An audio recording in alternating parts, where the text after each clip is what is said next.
Men 20-maktab o'quvchisi Tulanova O'g'il. Bu kutubxonaga kelishimning asosiy sabablari ota-onam va 20-maktab ona tili adabiyot ustozi Xolboyeva Shahnoza bo'ladi.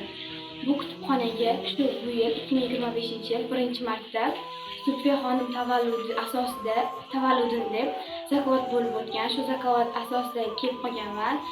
Bu yoqqa kelganimda kutubxona xodimi va Renessans klubi rahbari Adalat Davron ustozim meni qiziqishlarimni yanada kengaytirgan.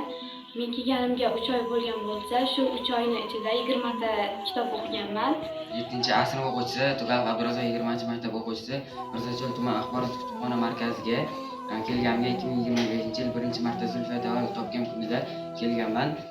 Bu yerda ko'p musobaqalar, turli sayohatlar, qiziqishlar bilan o'tkazib boriladigan Renessans kitobxonlar klubi mavzusida to'garak ochildi. Bu to'garakda a'zolar 10 taga yaqin, boshida 50 ga yaqin bo'lgan.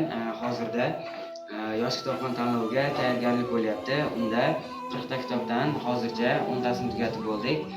Qiziqishlarim juda kengaydi, bilimlarim, fikrlarim a'lo darajada bo'ldi. Assalomu alaykum. Men Turg'unboyeva Hurriyat 20-maktab o'quvchisiman.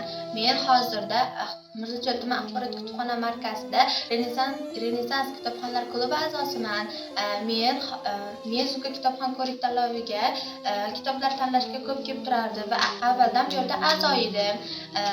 Keyin bu yerda ustozimiz bizga Renessans kitobxonlar klubi ochilishini aytdi va biz bu yerda kitoblar o'qiyapmiz va hozir yosh kitobxonga tayyorlanib, undan ortiq kitoblarni o'qidim. Bu yerga kelganimga 3 oy bo'ldi. 3 oy ichida ham sayohatlarga chiqdik, kitoblar o'qidik, har xil tanlovlarga qatnashdik va yaxshi o'rinlar oldik. Assalomu alaykum. Men Abduaytova Foydima 20-maktab o'quvchisiman. Mirzacho'l tuman axborot kutubxona markazidagi Renessans kitobxon klubining a'zosiman. Hozirda bizda bu kitobxon klubida ko'plab yosh kitobxonga tayyorgarlik bo'lyapti. Ko'plab musobaqalar bo'lib o'tdi.